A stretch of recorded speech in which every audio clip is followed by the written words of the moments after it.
안녕하세요. 쓰디쓴 세금 문제를 달콤하게 풀어드립니다. 달고나 텍스 임원재 회계사입니다.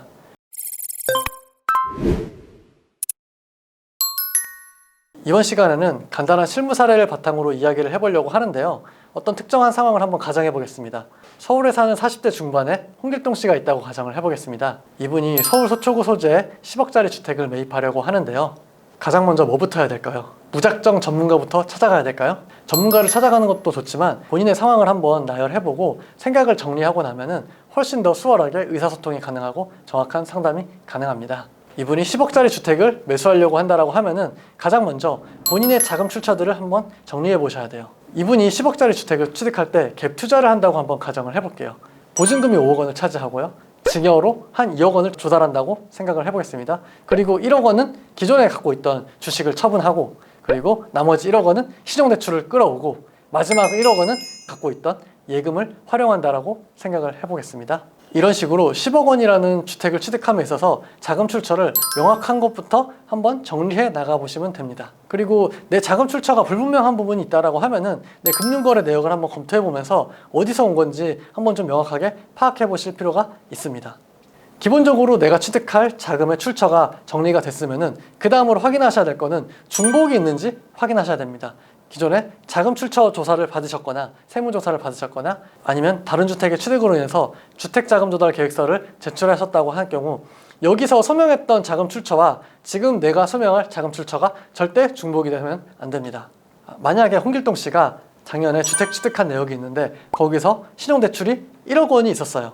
그리고 이번에도 신용대출로 취득했다라고 하는 자금 출처가 1억 원이 있는데 내 신용대출 잔고는 1억 원이에요. 그러면 이게 중복됐을 가능성이 굉장히 높겠죠. 그렇다고 하면은 이 1억 원이 어디서 차이가 발생한 건지 과거의 금융거래 내역을 쭉 검토하시면서 어디서 오류가 발생했는지 확인하시고 이 부분을 수정하셔야 돼요. 여기서 더 나아가서 내가 취득한 자금의 출처의 원천을 한 번 더 앞단계로 나가서 확인해 보셔야 합니다. 전세 보증금 같은 경우는 명확하기 때문에 그 앞단을 확인하실 필요가 없고요. 증여로 받으셨다라고 하면은 적절하게 증여세를 신고하고 납부가 이루어졌는지 검토를 하셔야 됩니다. 그리고 주식을 처분했다라고 하면은 그 주식을 취득했던 자금은 어떻게 조달했는지도 한번 고민해 봐야 됩니다. 내가 처분한 1억 원의 주식의 취득 금액이 7천만 원이라고 하면 과연 이 7천만 원은 어떻게 조달했는지까지 한번 고민해 보실 필요가 있어요. 부적절하게 조달한 자금은 아닌지 한번 확인해 보셔야 됩니다.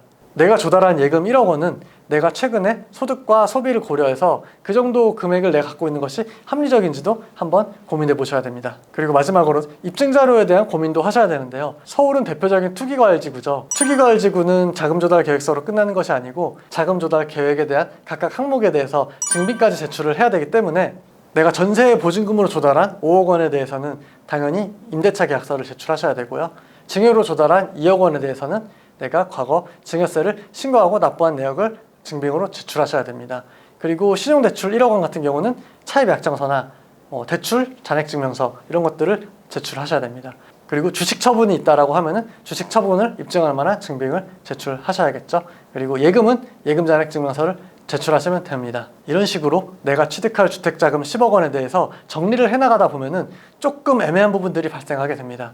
이 부분은 자금의 조달 내역이 불분명한다거나 아니면 자금의 조달 과정에서 세무 이슈가 있을 것 같다라고 하거나 아니면은 단순히 대행 용역이 필요한 경우 전문가에게 의뢰를 주시면은 훨씬 신속하고 정확하게 상담이 가능합니다. 이번 시간에는 간단한 사례를 바탕으로 자금 출처를 어떻게 정리해야 되는지 알아봤는데요. 앞으로 다양한 사례를 통해서 또 안내를 드리도록 하겠습니다.